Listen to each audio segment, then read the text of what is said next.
नमस्कार, मैं हूं आप सबके साथ सोनाली सिंह। आप देख रहे हैं न्यूज 18 बिहार झारखंड का खास शो खबर 1 मिनट। और चलिए देख लेते हैं 1 मिनट में तमाम बड़ी खबरें। एक बार फिर न्यूज 18 की खबर का बड़ा असर हुआ है। न्यूज 18 ने अवैध बालू खनन के खिलाफ ऑपरेशन पीला सोना चलाया था, जिसका असर ये हुआ है कि विभाग ने राजस्व के नुकसान पर रोक और बालू माफिया पर नकेल के लिए जिलों में बालू के दर तय कर दिए हैं, ताकि बालू के अवैध कारोबार को रोका जा सके। पटना समेत 4 जिलों में बालू की कीमत तय कर दी गई है। पटना में प्रति 100 CFT की दर 4027 रुपए तय की गई है। भोजपुर में प्रति 100 CFT 4000 रुपए तय की गई है। वहीं औरंगाबाद और रोहतास में 3950 रुपए प्रति 100 CFT बालू की दर तय की गई है। इतना ही नहीं, तय रेट से ज्यादा कीमत पर बालू बिक्री की शिकायत के लिए खान एवं भूतत्व विभाग ने जिलों के संपर्क पदाधिकारियों के नाम भी जारी किए हैं। साथ ही किसी भी प्रकार की असुविधा या शिकायत के लिए पटना में कंट्रोल रूम भी बनाया गया है।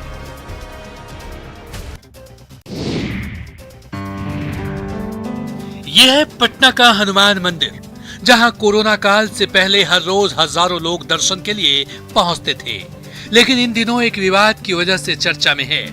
पटना का हनुमान मंदिर और अयोध्या का हनुमान गढ़ी आमने सामने है। हनुमान गढ़ी ने पटना के हनुमान मंदिर पर स्वामित्व का दावा किया है, जिससे पटना के हनुमान मंदिर के आचार्य किशोर कुणाल बेहद नाराज हैं। किशोर कुणाल ने आरोप लगाया है कि हनुमान गढ़ी की नजरें पटना के हनुमान मंदिर के राजस्व पर है, लेकिन पटना का हनुमान मंदिर ऐसे किसी प्रपंच को सफल नहीं होने देगा। तो हनुमान गढ़ी के नए महंत गद्दी नसीन जी आए हैं। उनको लगा कि महावीर मंदिर के पास कितना पैसा है, ये हम दावा कर दें तो बैठे बैठे करोड़ रुपए मिलेंगे। आचार्य किशोर कुणाल ने साफ कर दिया है कि जरूरत पड़े तो हनुमान मंदिर सुप्रीम कोर्ट तक का रुख करेगा।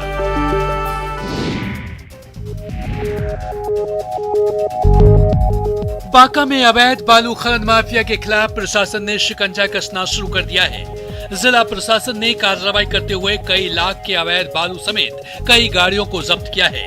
साथ ही काले कारोबारियों के खिलाफ मामला भी दर्ज किया है। दरअसल पिछले कुछ दिनों से बालू के काले खेल के खिलाफ कार्रवाई चल रही है और 2 दर्जन लोग ऐसे हम लोगों ने चिन्हित किया है, जो कि बिल्कुल प्रोफेशनल टाइप से व्यवहार कर रहे हैं इस मामले में। तो उनके खिलाफ भी हम लोग 1 सप्ताह 10 दिन जो समय है, हम लोग उस पर भी कार्रवाई करेंगे। इन लोगों के कंडक्ट को नियंत्रित करने के लिए हम लोगों ने जो प्रिवेंटिव मेजर CRPC के तहत होता है वो भी किया है। पुलिस के मुताबिक अब तक करीब 20 से अधिक ऐसे बालू माफिया की पहचान की गई है, जो अकूत संपत्ति बनाए हुए हैं, जिनकी संपत्ति जब्त करने की कार्रवाई जल्द होगी।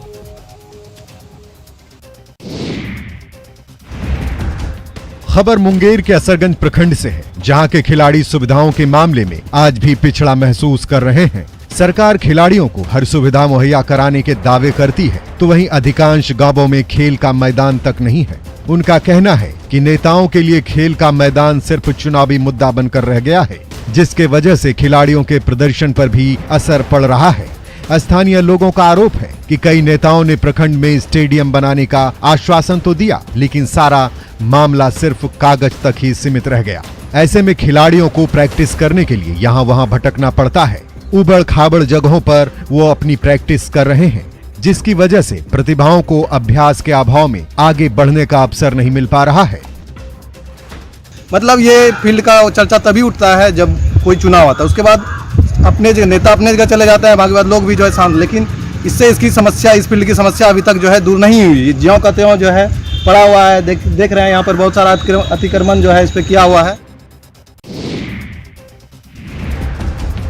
गिरिडीह के डुमरी प्रखंड में बीती रात हाथियों ने जमकर उत्पात मचाया है। हालांकि हाथी की चपेट में आकर किसी को भी चोट तो नहीं आई, लेकिन नुकसान काफी हुआ है। इस दौरान हाथियों ने 3 गांवों के आधे दर्जन से ज्यादा ग्रामीणों के घरों में घुसकर तोड़फोड़ मचाया। साथ ही कई कुंटल अनाज भी बर्बाद कर दी। तोड़फोड़ की आवाज सुनकर ग्रामीण इकट्ठा होकर हाथी को भगाने की कोशिश में तो लग गए, लेकिन उससे पहले ही उनका काफी नुकसान हो चुका था। स्थानीय लोगों ने वन विभाग से जंगली जानवर से सुरक्षित रखने की अपील की है।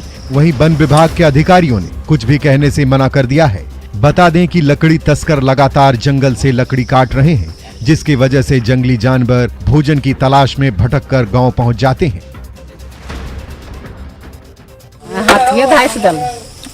हाथी आल काम 1 बजे रहे और की नुकसान कर लिया? धान खाइल, धान, हाँ, रसून लोग मोटे बांधल।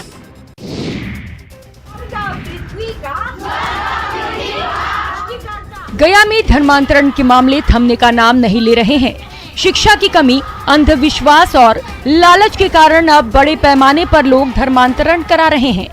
कुछ दिनों पहले नैली पंचायत के दुबहल गांव में सैकड़ों लोगों के धर्मांतरण का मामला सामने आया था। ऐसा ही मामला डोभी प्रखंड में भी आया है, जहां नवनिर्मित चर्च में बड़ी संख्या में महादलित जाति के लोग प्रार्थना सभा में शामिल हो रहे हैं। हालांकि सभी लोगों ने अभी ईसाई धर्म नहीं अपनाया है, लेकिन यहाँ जितने भी लोग आए हैं वो सभी अंधविश्वास से ग्रस्त दिखाई दे रहे हैं। वो घर में बीमारी की बात करते हैं और दावा करते हैं कि पादरी के पानी से उनकी बीमारी ठीक हो जाती है, जबकि कई लोगों का कहना है कि चर्च में आने से उनका बिगड़ा हुआ काम बन जाता है। धर्म के नाम पर भोले भाले लोगों को माइंड वॉश किया जा रहा है, जिसके चंगुल में ये ग्रामीण आ रहे हैं। ये हाल तब है जब लालच देकर किसी का धर्म परिवर्तन कानूनन अपराध है।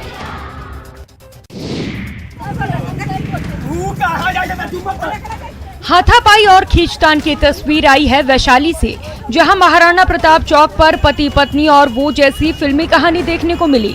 इस दौरान बीच सड़क पर काफी देर तक तीनों के बीच हाई लेवल ड्रामा चला, जिसे देखने के लिए मौके पर लोगों की भारी भीड़ जमा हो गई। यहाँ वैशाली प्रखंड के पुरैनिया की रहने वाली एक महिला अपने बच्चों के साथ महाराणा प्रताप चौक पहुंची और लालगंज प्रखंड के मानपुर के रहने वाले अख्तर मियां को अपना पति बताने लगी, जिसके बाद बखेड़ा खड़ा हो गया। दोनों के बीच सड़क पर तीखी नोकझोंक होने लगी। इसी बीच अख्तर मियां की पत्नी भी मौके पर आ धमकी, फिर तीनों के बीच झगड़ा शुरू हो गया। अख्तर मियां की पत्नी होने का दावा करने वाली महिला ने आरोप लगाया कि अख्तर मियां ने उसके साथ शादी की और किसी किराए के मकान में उसे छोड़कर फरार हो गया। महिला के आरोपों पर अख्तर मियां चुप हो गया, जबकि अख्तर की पत्नी ने उस महिला पर झूठ बोलने का आरोप लगाया। गया में मामूली विवाद को लेकर दबंगों ने घर में घुसकर जमकर तोड़फोड़ की।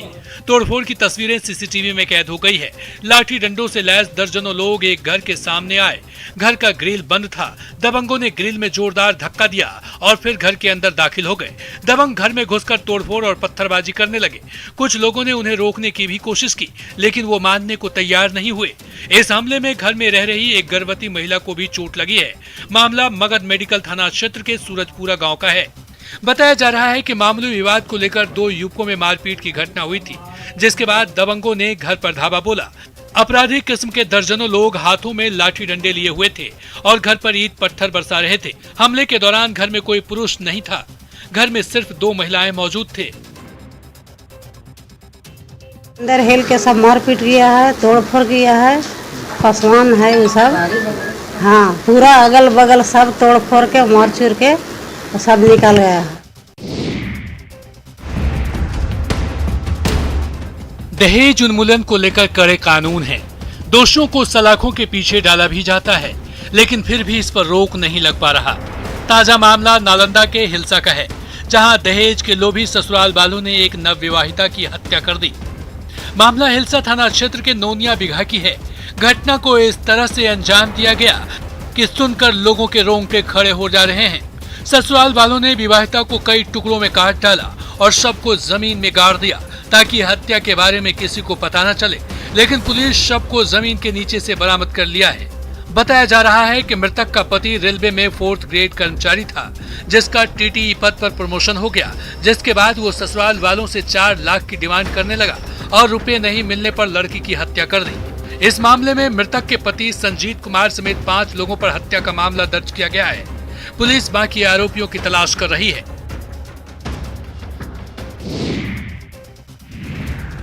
धनबाद के गोविंदपुर में हॉरर किलिंग का मामला सामने आया है। यहां बेटी के लव मैरिज से नाराज एक व्यक्ति ने उसकी गला रेत कर हत्या कर दी और फरार हो गया।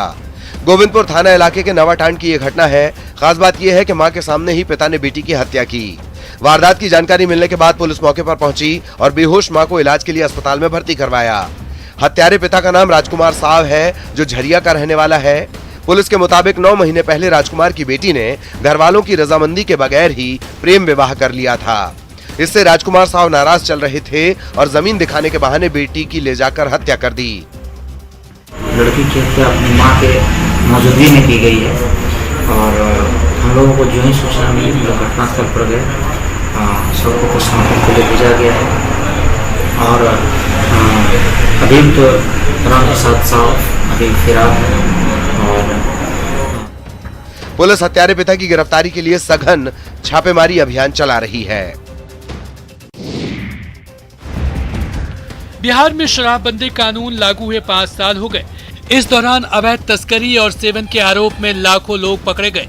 कई को पुलिस ने जेल भेजा, लेकिन फिर भी तस्करी की घटनाओं पर रोक लगाना टेढ़ी खीर साबित हो रहा है। हर दिन पुलिस कार्रवाई करती है और फिर तस्कर दूसरा तरीका अपनाकर इसमें जुट जाते हैं। ताजा मामला वैशाली से है, जहां सदर अनुमंडल के औद्योगिक थाना क्षेत्र से पुलिस ने 50 लाख की विदेशी शराब बरामद की है। पुलिस ने गुप्त सूचना के आधार पर एक ट्रक से 828 कार्टन विदेशी शराब बरामद की है। मौके से पुलिस ने 6 लोगों को गिरफ्तार किया है। साथ ही अनलोडिंग के लिए लाई गई 4 पिकअप वैन को भी जब्त किया गया है। औद्योगिक थाना क्षेत्र का सीपेड में रात्रि में गुप्त सूचना के आधार पर रोड पर एक 14 चक्का ट्रक, 4 पिकअप वैन पकड़ाया है और 6 लेबर उसके साथ पकड़ा है। जिस ट्रक से शराब को पिकअप वैन में लोड किया जा रहा था, उस ट्रक पर नागालैंड का नंबर प्लेट लगा हुआ है। पुलिस मामले की जांच में जुटी हुई है। स्कूलों के मनमानी और फर्जीवाड़े की खबरें कोई नई बात नहीं है, लेकिन यहाँ तो सीबीएसई तक को धोखा दिया जा रहा है। बोकारो में चल रहे कई स्कूलों पर फर्जी कागजात के जरिए सीबीएसई से मान्यता लेने का आरोप लगा है। आरटीआई से मांगी गई जानकारी से ये खुलासा हुआ है। दरअसल बोकारो के रहने वाले डॉक्टर राजकुमार ने साल 2019 में आरटीआई के जरिए जिले में संचालित स्कूलों को जमीन आवंटन की जानकारी मांगी थी। इनमें 3 स्कूलों का फर्जीवाड़ा सामने आया है। Sardar Patel public school, crescent public school और मिथिला एकेडमी इसमें शामिल है। दरअसल इन स्कूलों में 50-50 डिसमिल जमीन स्कूल के लिए 33 साल के लिए लीज पर दी गई है, लेकिन जमीन का रकबा बढ़ाकर इनमें स्कूल के नाम पर एफिलिएशन करा लिया। इनके द्वारा कागजातों में छेड़छाड़ कर सीबीएसई बोर्ड को जालसाजी पूर्वक दूसरा कागजात प्रस्तुत करके और जमीन का रकबा को बढ़ाकर संबद्धता प्राप्त कर ली है। अब स्कूल प्रबंधन के साथ ही सीबीएसई अधिकारियों पर भी मामला दर्ज करने की मांग उठ रही है। कोरोना संक्रमण को कम करने के लिए हेमंत सरकार ने कई फैसले लिए हैं। उसमें एक है अंतर्राज्यीय बसों के आने जाने पर रोक, लेकिन गोड्डा से बेरोक टोक इंटर स्टेट बस सर्विस जारी है। वहीं हैरानी की बात है कि ये बसें पुलिस गश्ती वाहन की मौजूदगी में चल रही है। मतलब साफ है कि प्रशासन की मंजूरी से बस सेवा जारी है। तस्वीरें मेहरमा प्रखंड के घोरी चक्की है, जहां एक सप्ताह से कई राज्यों के लिए बसें चल रही है। इसमें हर यात्री से 2000 से 3000 रुपए तक वसूले जाते हैं। वहीं इस बसों के पीछे पुलिस गश्ती गाड़ी भी खड़ी दिखती है। न्यूज 18 की टीम ने जब बसों के परिचालन पर प्रशासनिक अधिकारियों से पक्ष जानने की कोशिश की, तो चाहे वो एसडीपीओ हो या फिर सीओ, मामले से पल्ला झाड़ते दिखे। कहाँ जा रहे हो? काम करने के। कहाँ? उपी। हाँ? उपी। घर कहाँ है? हाथीगढ़। वहीं थाना प्रभारी तो बस चलने की जानकारी से ही इनकार करते दिखे। वहीं रोक के बाद भी बसों के सीमा पार करने पर भी गंभीर सवाल उठा रहे हैं। सीतामढ़ी में बागमती और अधवारा समूह की नदियों के जलस्तर में बढ़ोतरी के चलते कई इलाकों में बाढ़ का पानी घुस आया है। बतनाहा प्रखंड में नरहा से महुआबा जाने वाली सड़क पर पानी बह रहा है। लोग जान जोखिम में डालकर सड़क से गुजर रहे हैं। स्थानीय लोगों के मुताबिक इस सीजन में तीसरी बार सड़क पर पानी आ चुका है, जिससे काफी परेशानी हो रही है। इधर बाजपट्टी प्रखंड का बलवीरवा टोला एक अदद पुल के लिए तरस रहा है। अधवारा समूह की एक छोटी सी नदी गांव के पास से बहती है, जिस पर लोग चचरी रख कर आने जाने के लिए मजबूर हैं। चचरी पुल पर हमेशा खतरा रहता है और बाढ़ के समय ये खतरा और ज्यादा बढ़ जाता है। बलवीरवा टोले में 250 से ज्यादा परिवार रहते हैं। तीसरी बार आ गया। तीसरी बार आया है। तीसरी बार है? हाँ, बढ़िया रहा है। पानी बढ़िया रहा है। क्या गांव का संपर्क टूट जाता है पानी पर आ जाने से? कम से कम 10 गाँव। 10 गांव का संपर्क टूट जाता है। कम से कम 10 गाँव। सहरसा में कोसी नदी के जलस्तर में लगातार वृद्धि हो रही है, जिससे केदली पंचायत के होरील टोला में लोगों की मुसीबत बढ़ गई है। टोले के करीब 150 लोगों का घर पानी में समा गया है। जहां पहले लोगों का घर हुआ करता था, अब कोसी की मुख्य धारा बह रही है। लोग किसी तरह अपने परिवार और मवेशियों को लेकर जान बचाने की जुगत में लगे हैं। बाढ़ पीड़ितों का कहना है कि उन्हें अब तक प्रशासन की तरफ से कोई मदद नहीं मिली है। आपदा की घड़ी में नवहट्टा प्रखंड के बीडीओ और सीओ का तबादला हो गया है, लेकिन अब तक नई पोस्टिंग नहीं हुई है। ऐसे में उनकी सुनने वाला कोई नहीं। में भी जो अनाज है वह पानी है, पानी में कोई न पकाने का कोई अब व्यवस्था है, न कोई खाने का व्यवस्था है। और यहाँ पर हम लोग जो किसी ढंग से चौकी पर खड़ा होकर नीचे में पानी बह रहा है। कोसी इस इलाके के लोगों के लिए शाप है। हर साल नदी अपना रास्ता बदलते रहती है, जिससे जान माल का नुकसान होता है। लेकिन सवाल ये है कि जिनका घर और जमीन है वो छोड़कर जाएं तो कहां जाएं? इस बार जून में ही कई इलाकों में बाढ़ का कहर देखा है। जुलाई में नदियों के जलस्तर में वृद्धि से बाढ़ का पानी नए इलाकों में फैल रहा है। सीतामढ़ी में बागमती और अधवारा समूह की नदियां एक बार फिर से उफान पर हैं। कई जगहों पर नदियों का पानी लाल निशान को पार कर चुका है। सीतामढ़ी में नेपाल सीमा पर बसे सुरसंड प्रखंड के भिट्टा में बाढ़ का पानी प्रवेश कर गया है। रातों रात नदी के जलस्तर में बढ़ोतरी की वजह से नेपाल सीमा पर स्थित भिट्टा ओपिक पुलिस चेक पोस्ट में बाढ़ का पानी प्रवेश कर गया है। इतना ही नहीं, भारत नेपाल सीमा के नो मेंस लैंड और मुख्य मार्ग पर बाढ़ का पानी बह रहा है। पुलिसकर्मी बाढ़ के पानी के बीच किसी तरीके से ड्यूटी कर रहे हैं। पे आप लोग कैसे रहते हैं? हम लोग सुबह से पानी में है, खाना पीना नहीं खा रहे हैं। अभी भी बरसात का मौसम आधे से ज्यादा बाकी है। बारिश की संभावना भी बनी हुई है। ऐसे में परेशानियों से निजात मिलता नहीं दिख रहा।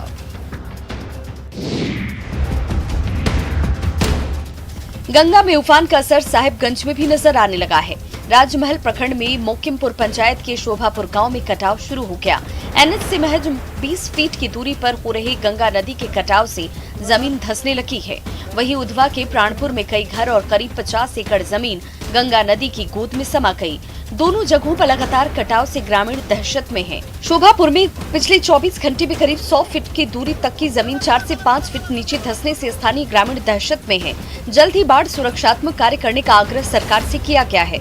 करीब 8 साल पहले यहां बेतहाशा गंगा कटाव को देखते हुए सरकार की ओर से बोल्डर पिचिंग, लोहा पाइलिंग और अन्य कटाव निरोधी कार्य किए गए, फिर भी कटाव रुका नहीं। लेकिन एक बार फिर से बोल्डर पिचिंग सहित जमीन के धंसने से लोग चिंतित हैं। आशंका जताई जा रही है कि अगर समय रहते कटाव निरोधी कार्य नहीं कराए गए तो देखते ही देखते सैकड़ों घर गंगा में विलीन हो जाएंगे।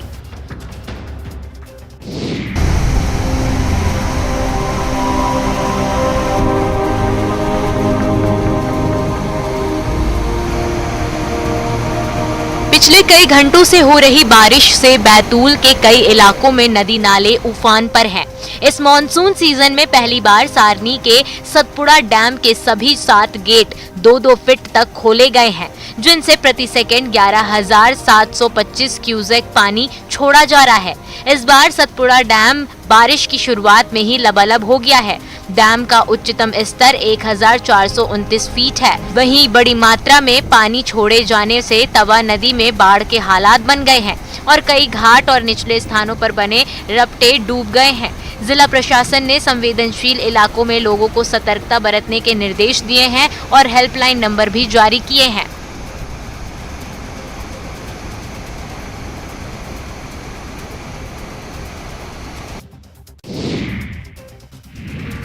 सरकारी दफ्तरों में बाबुओं की लेट लतीफी की खबरें आम बात है, लेकिन हम आपको दिखा रहे हैं एक ऐसी सरकारी दफ्तर जो न सिर्फ अनुशासित है बल्कि समय के मामले में पाबंद भी। यहाँ रोजाना काम की शुरुआत प्रार्थना से होती है। हम बात कर रहे हैं रांची के ओर माझी प्रखंड कार्यालय की, जहाँ रोजाना सुबह 10:30 बजे प्रार्थना का समय निर्धारित है और इस प्रार्थना में बीडीओ और सीओ के साथ सभी कर्मचारी उपस्थित होते हैं। यहाँ प्रार्थना की शुरुआत पूर्व बीडीओ अभिनव स्वरूप ने की थी, जिसके बाद ये परंपरा बन गई है। प्रार्थना के बारे में कर्मियों का कहना है कि इसमें कर्मियों के बीच बेहतर तालमेल बैठाने में भी मदद मिलती है। के प्रखंड विकास पदाधिकारी द्वारा ये शुरू किया गया था और इस परंपरा को हम लोग आगे बढ़ा रहे हैं। ये अच्छी परंपरा है। काम करने से पहले अगर ईश्वर को याद किया जाए तो दिन अच्छा जाता है, ऐसा कहा जाता है। एक तरफ सरकारी दफ्तरों में लापरवाही आम देखी जाती है तो दूसरी तरफ ओरमांझी प्रखंड कार्यालय है जो मिसाल पेश कर रहा है। और इसे